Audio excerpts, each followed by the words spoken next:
We have Jim Desmond on with us. I look at what's happening at our border, and they keep saying that they've gotten it under control. Now they're trying to convince people that it's lower numbers coming across than when Trump was in office. This is absolutely not true. So we have the supervisor for San Diego. He's on with us. He is the county supervisor, and he has information on Border Patrol on something that is, now apparently happening again on our border. Welcome, Jim. Hey, Glenn, thanks for having me this morning. You bet. So tell me what the Border Patrol informed you of. Well, the numbers are down, but from record highs. Yes. And we still have more capacity, more people coming across the border than we can actually handle here in San Diego County or on the San Diego sector.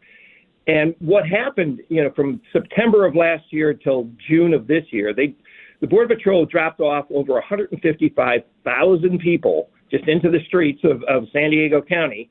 Mostly 155,000? Yes, absolutely. They dropped off over that 9-month period of time, and we had to absorb them, or most of them left and went to other parts of the country. So they were just dropping off the excess here in our transit stations here in San Diego County. That stopped in June, but what they've been doing ever since, we're still taking more people in that we can manage here. There's about 3 buses a day that they're taking migrants. Border Patrol's taking migrants to Yuma, Arizona, which is right on the California-Arizona line. So about 3 buses per day, and they have about 3 to 4 flights per week leaving San Diego going to Texas, primarily McAllen, Texas. So it's just smoke and mirrors. What they're doing is they're just taking these numbers. They're no longer putting them on our streets, which was very in the open, and press and everything else had access to that. And they're hiding them by busing them to Arizona or flying them to Texas. Well, I want to thank them for that. If Trump doesn't win, what do you think is coming our way, Jim?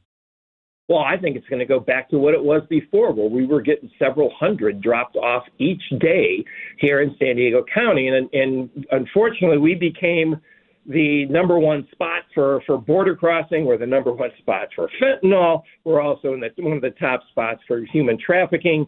All of these things we don't want, but it stopped in June, right before the election, as far as the street drop-offs. That was the most visible thing that we could see.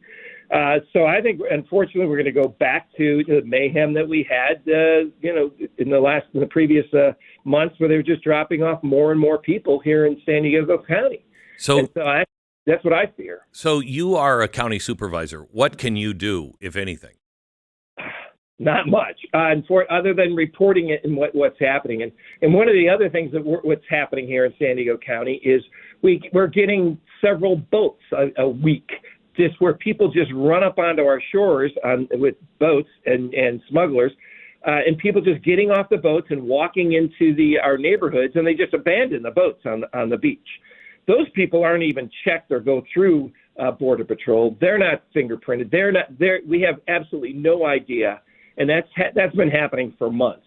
And if you remember 9/11, it was only a couple dozen people. Well, 2 boats is a couple dozen people coming onto our shores, and that's happening, several times a week, where we have these people just completely unaccounted for. It is crazy. Let me play something here that came from Dr. Phil. He is talking to a special agent with ICE. It's cut 10. So you're telling me that DHS has acknowledged that Venezuela, for example, is emptying their prisons and their rehabilitation centers with the understanding you get out if you leave here and go to the United States? Yes. And DHS has, in writing, said, we know that's happening. We know they're coming here. We're processing them in and have no idea where they are. Correct. How many people are we talking about? Millions. And just Venezuela alone. How does a country survive that? How does a country survive that? How does San Diego survive that? We don't. We're getting overrun. And be honest with you, the state of California is a sanctuary state, which means that our local law enforcement cannot enforce immigration laws.